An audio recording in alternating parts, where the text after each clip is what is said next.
Avec African Coalition for Development et APRM, on a fait un événement pour discuter des opportunités d'affaires au Nigeria. On a organisé des événements pour discuter des opportunités d'affaires en Éthiopie. Et puis c'était le tour de la RDC. On a jugé bon de mettre tout ensemble pour que nous puissions promouvoir, bien évidemment, ces opportunités en RDC.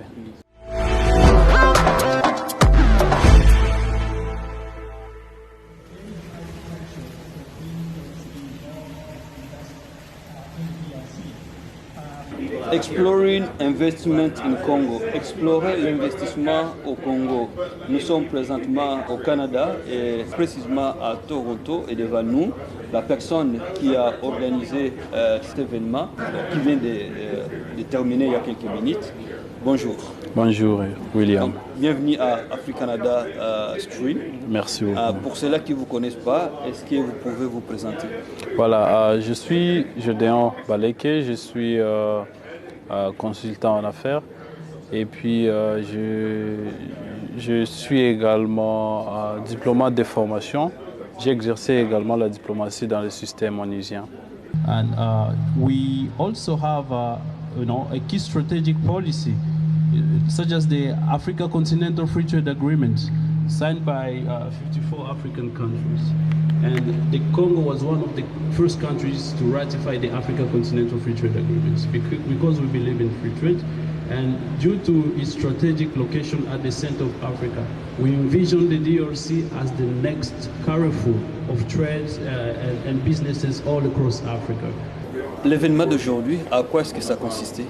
Voilà, l'événement d'aujourd'hui, c'est un événement de réseautage, mais également un événement de mise en valeur des opportunités d'affaires en République démocratique du Congo. Nous avons organisé ces événements avec ACD, African Coalition for Development, qui est une organisation attachée à l'Union africaine, mais également aux Nations unies. Donc, une organisation à titre diplomatique qui fait la promotion des investissements pour le compte de l'Afrique.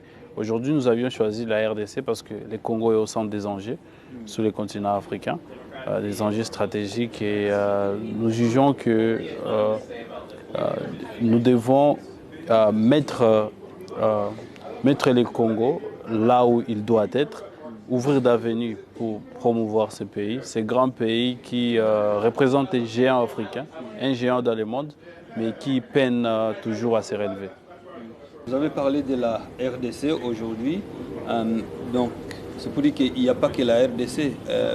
Vous avez déjà fait d'autres pays aussi? Exactement. On a, avec African Coalition for Development et APRM, on a fait un événement pour discuter des opportunités d'affaires au Nigeria.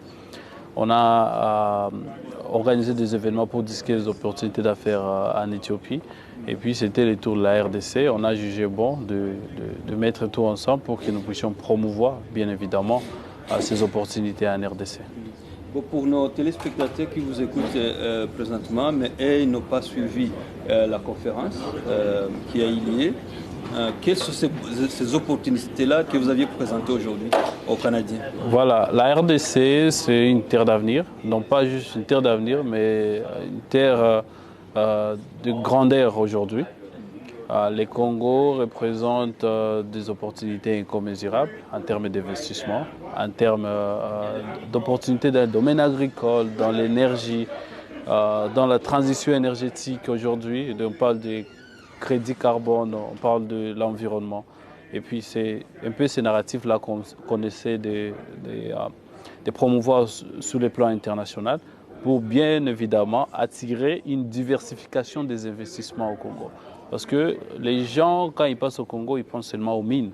Mais non, on veut déconstruire cela en montrant que non, le Congo est un potentiel minier, mais également c'est un potentiel forestier, c'est un potentiel en agriculture et puis nous avons plusieurs autres opportunités. Canada is actually widely present in the Congo. Some of the largest mining corporations based in Canada are operating in the Congo. Et les Canadiens, est-ce qu'ils étaient au rendez-vous aujourd'hui? Oui, ils étaient au rendez-vous. Nous avions eu quelques gros investisseurs comme Dan Crook qui était là. C'est une très grande figure dans l'entrepreneuriat et puis c'était un plaisir de l'avoir avec nous aussi. Parlez-nous un tout petit peu maintenant de votre organisme. Notre organisation African Coalition for Development est basée à New York. Et puis notre directeur s'appelle Jay Adewole, c'est un Nigérian. C'est lui qui est le maître de cette initiative. C'est une organisation qui est encore jeune. C'est une organisation qui est sortie dans les discussions du UN dans un summit l'année dernière. Et nous nous sommes décidés de créer un nouveau pacte sous de nouvelles approches pour essayer de développer ce secteur au profit de l'Afrique. Et c'est ainsi que nous avions créé African Coalition for Development, une organisation panafricaine. Et s'il y a ceux-là qui veulent vous suivre, votre organisme, comment le faire? Voilà, il y a notre site web qui est en construction. Nous allons publier notre site web bientôt. Nous sommes également présents sur les réseaux sociaux, notamment Twitter et Instagram. Nous sommes présents là-dessus. Et puis vous pouvez également contacter le manager de l'organisation, Jay Adewole. Nous avons Mutesi, qui est conseillère du président ougandais Museveni. Et nous avons Adel Cole, qui est ministre des Innovations au Soudan du Sud. Ce sont des personnes avec qui nous travaillons, qui font partie de notre organisation. Et puis nous sommes en train d'expandre. Donc il y a d'autres personnes comme le député Kenya Babu Owino qui va nous rejoindre dans notre Board of Directors. Nous essayons de créer ces réseaux, ces figures qui changent l'histoire du continent africain. Merci beaucoup. Si vous aviez un dernier mot, ce serait lequel? Voilà, le dernier mot, c'est qu'il faudrait croire aux investissements en Afrique, il faudrait croire au potentiel africain, mais surtout croire à la jeunesse africaine qui essaie de vendre une autre Afrique, qui essaie de vendre des opportunités de l'Afrique autrement et qui voit le potentiel africain. C'est grand potentiel, il faudrait miser sur ça. Donc nous invitons toute personne qui veut miser sur l'Afrique de le faire parce que l'avenir se joue sur ces continents. Merci beaucoup. Merci beaucoup, William.